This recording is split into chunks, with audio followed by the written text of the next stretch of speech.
السلام علیکم everyone, welcome to my channel خدا سے محبت۔ آج ہم لائے ہیں وہ اوقات جن میں دعا مانگی جائے اور وہ دعا قبول ہوتی ہے۔ نمبر 1، اذان اور اقامت کے درمیان۔ اذان اور اقامت کے درمیان آپ جو بھی دعا مانگیں گے وہ انشاءاللہ ضرور قبول ہوگی۔ تہجد کے وقت اللہ پاک انسان کے سب سے زیادہ قریب ہوتے ہیں، اور یہی وجہ ہے کہ اس وقت کی دعا کبھی بھی رد نہیں ہوتی۔ فرض نماز کے بعد بھی آپ جو دعا مانگے وہ اللہ پاک ضرور قبول کرتے ہیں۔ جمعے کے دن کی ایک گھڑی، کہا جاتا ہے جمعے کے دن ایک گھڑی ایسی ہوتی ہے آپ جو بھی دعا مانگے وہ قبول ضرور ہوتی ہے۔ سجدے میں بھی دعا قبول ہوتی ہے، اس لیے سجدے میں دعا مانگا کریں اور دعا رو رو کر مانگا کریں۔ سحری کے وقت کی دعا بھی قبول ہوتی ہے کیونکہ اس وقت بھی اللہ تعالیٰ انسان کے بہت زیادہ قریب ہوتے ہیں۔ روزے کی حالت میں بھی آپ کی ہر دعا قبول ہوتی ہے کیونکہ آپ اللہ پاک کے لیے روزہ رکھتے ہیں اور اللہ پاک آپ کو بہت پسند کرتے ہیں۔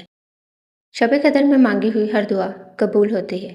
قرآن مجید کی تلاوت کے بعد، قرآن پاک پڑھنے کے بعد ضرور دعا مانگا کریں کیونکہ اللہ پاک آپ کی دعا قبول کرتے ہیں۔ سفر میں بھی ضرور دعا مانگا کریں کیونکہ اللہ پاک اس وقت بھی آپ کے بہت قریب ہوتے ہیں۔ عرفہ کے دن بھی دعا مانگا کریں۔ آب زمزم پیتے وقت بھی دعا مانگا کریں کیونکہ وہ قبولیت کی گھڑی ہوتی ہے۔ میدان جنگ میں بھی دعا مانگا کریں کیونکہ وہ ایک بہت خاص گھڑی ہوتی ہے جس میں بھروسہ نہیں ہوتا کہ کس پل آپ کی جان چلی جائے، لہٰذا وہ بھی وقت قبولیت کا ہوتا ہے۔ بارش برستے وقت جیسے ہی بارش کی بوند زمین پر پڑے اور بارش برسنا شروع ہو جائے فوراً دعا مانگیں۔ دعا مانگنے کی کوئی خاص گھڑی نہیں ہوتی، آپ جب چاہیں دعا مانگ سکتے ہیں، اللہ پاک کو یاد کر سکتے ہیں کیونکہ اللہ پاک تو ہماری شارک سے بھی زیادہ ہمارے قریب ہے۔